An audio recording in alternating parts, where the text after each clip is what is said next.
Welcome to DMAXUS. Thanks for being here. No extra talk, just pure storytelling. Let's begin today's movie short steal. Today, I am going to explain the American science fiction comedy film called Idiocracy. Spoilers ahead.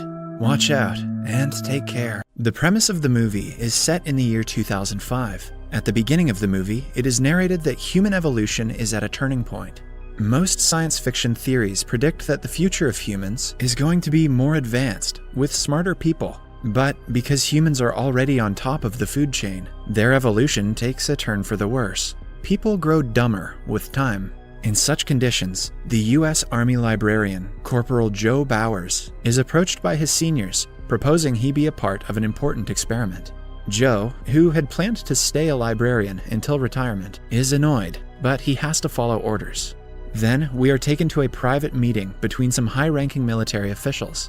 General Collins presents his idea to the other officers. He says that the scientists have invented a human hibernation pod that can preserve human beings for an indefinite amount of time. It is so humans can preserve their finest men at their prime and revive them in the time of need. They have chosen Joe to be the first test experiment because he is the most average man in the military and has no immediate family.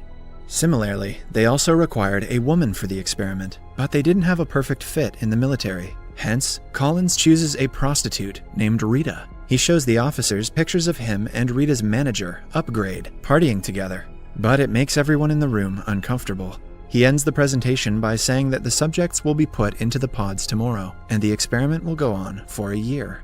Since the experiment is highly classified, the officials present in the room aren't allowed to share the information with anyone. The next day, Joe and Rita are together in a waiting room. Joe introduces himself and asks Rita what sector she is from. Not wanting to reveal that she is a prostitute, Rita says that she is a painter. Then, both of them are put on IV and into 2 human hibernation pods. Rita freaks out and tries getting up, but Joe assures her the scientists know what they are doing. He tells her they will only be inside for a year, so it will be perfectly fine. At last, the 2 are sealed inside the pods. However, things start to go wrong when Officer Collins is arrested as part of an attempted prostitution ring. Along with him, Upgrade is also arrested for being the ringmaster of the prostitution ring. Hence, now no one is there to look after the hibernation pods. Because of the scandal, the military base is closed, and the building the pods are in is demolished. Joe and Rita lie dormant in the pods as the years pass by. Although things look bad for the 2, they are even worse for mankind. Humans begin to evolve into stupider beings at a frightening rate. The chart of average intelligence goes downhill with time. Some people have high hopes that genetic engineering and science will be able to correct this trend of evolution. But the smartest scientists in the world are focusing on stupid experiments, like trying to reverse hair loss or prolong erections. In other words, they're doing God's work. In the meantime, the population explodes, and intelligence continues to decline until the year 2505. All these years, people aren't able to solve basic human problems, like garbage disposal, so the garbage has been stacked for centuries, with no plan whatsoever. This creates the Great Garbage Avalanche of 2505, and one day, a massive garbage landslide causes Joe's hibernation pod to end up in a random house. Joe gets out of the pod, dizzy and confused. The person in the house is named Frito Pendejo. Frito completely ignores the pile of garbage and the stranger in his house, and continues watching weird shows on TV. The frame is littered with advertisements, and the show consists entirely of a guy getting kicked in the nuts. This is honestly more intelligent than keeping up with the Kardashians. He only gets up to ask Joe not to make a noise. We see that his couch also has a toilet, so he wouldn't have to get up time and again. He then kicks Joe out of the window. The outside world seems confusing to Joe, and he says to himself, so much has changed in just a year. But little does he know, he has entered the year 2505.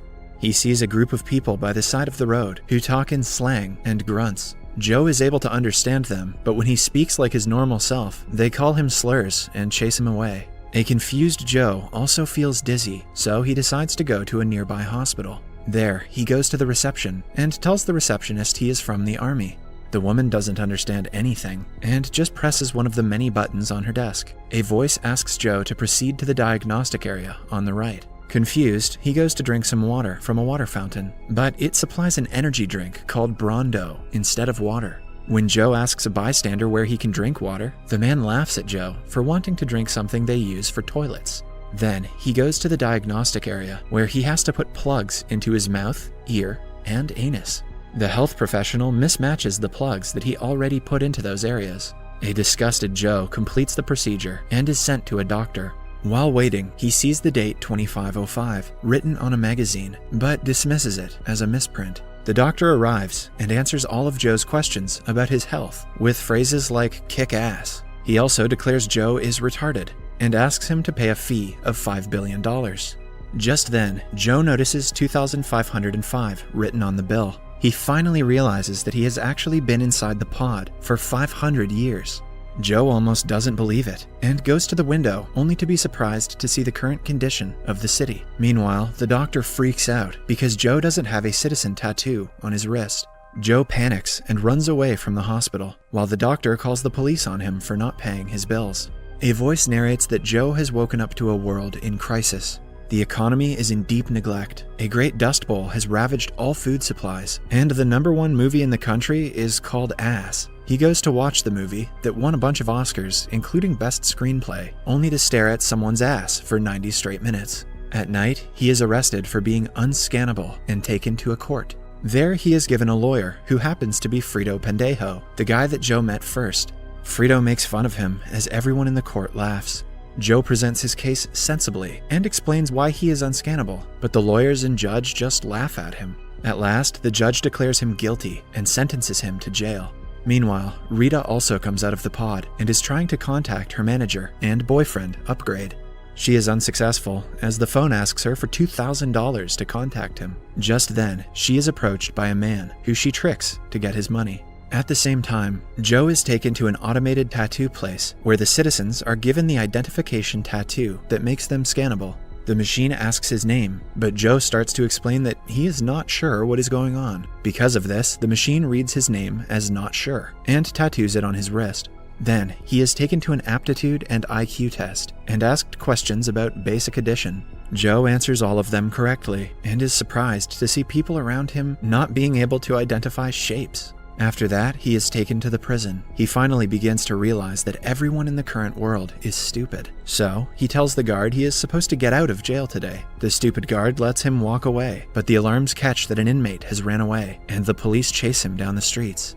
Joe somehow gets away from them and goes to Frito's place again. He believes that someone has created a time machine within the past 500 years and asks Frito's help in getting to one. Frito doesn't agree to help Joe, but Joe tricks him by saying that he will give him $8 billion for his help. Eventually, Frito reveals that he knows where the time machine is, because Frito likes money. Just then, the police knock on the door, looking for Joe. The two run away through the window and drive to the museum. On their way, they meet Rita, who is still scamming the same guy. Rita gets in the car and is worried that Upgrade will come looking for the money she owes him, still oblivious that he is already dead. As they drive, something from outside the car scans Joe's wrist, and the police are notified of his location. The car's battery runs out, and they get out of it. Right after, the police approach the car and fire at it. Soon, a bunch of people join and start fighting each other in excitement. Joe, Frito, and Rita run away in hopes of getting to the time machine.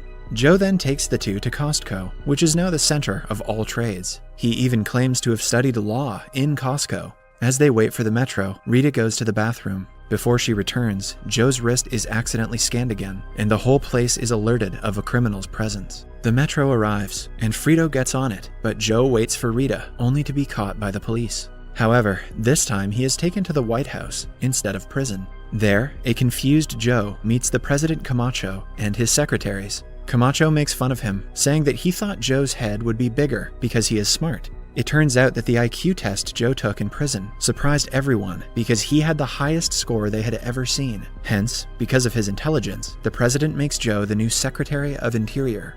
To Joe's surprise, they also declare him the smartest man in the world. Everyone then goes to the House of Representatives, where the president announces that the problems of food scarcity and the Dust Bowl will be solved by their new Secretary of Interior, Mr. Not Sure. He also promises to pardon Joe's prison time if he solves the problem. After that, a cabinet meeting is held, where the secretaries ask Joe to say something smart.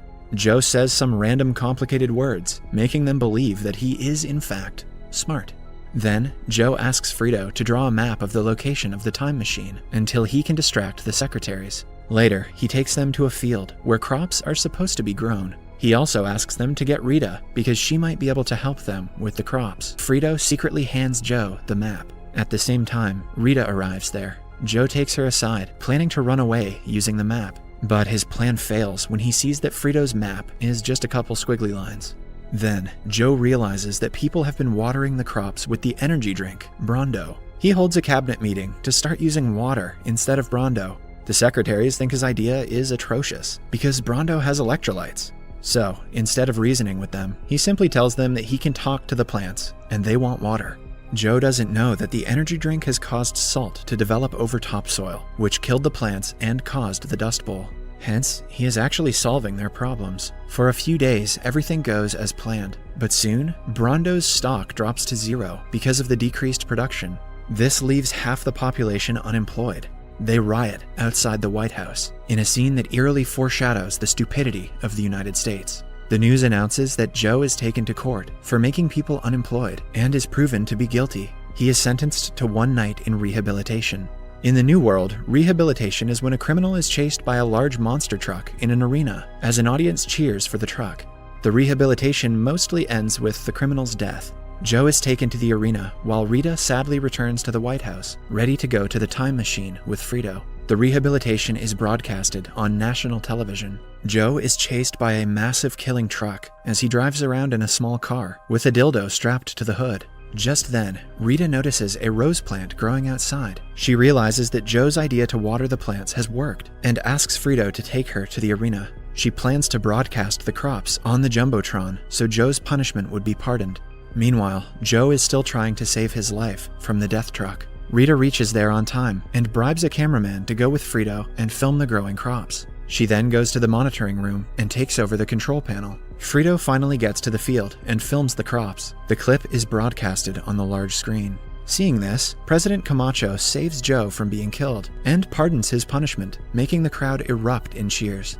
Now, everyone is at a frat party in the White House. Rita reveals that she doesn't want to return home because she likes the future better. Joe is surprised but doesn't force her to come with him. The two say their final goodbye. But before Joe leaves, the president calls him on stage and declares him the new vice president. Everyone looks at Joe with hopeful eyes, making him agree to stay in 2505. Then, one person calls the time machine a stupid ride anyway. Frito takes a confused Joe to the machine, and it is finally revealed that the time machine is actually just a children's ride. The scene cuts to a few months later, when Joe is elected as the President of the United States, and Rita becomes his wife and the First Lady. Under his leadership, a new era dawned, and people hope that humans can once again become smart. He even has 3 kids with Rita, who are said to be the smartest kids in the world. If you enjoyed this video, please don't forget to share it with your loved ones so they can enjoy it too. Your support really means a lot to us. Kindly leave a like, drop a comment and join our growing family by staying connected with us yen.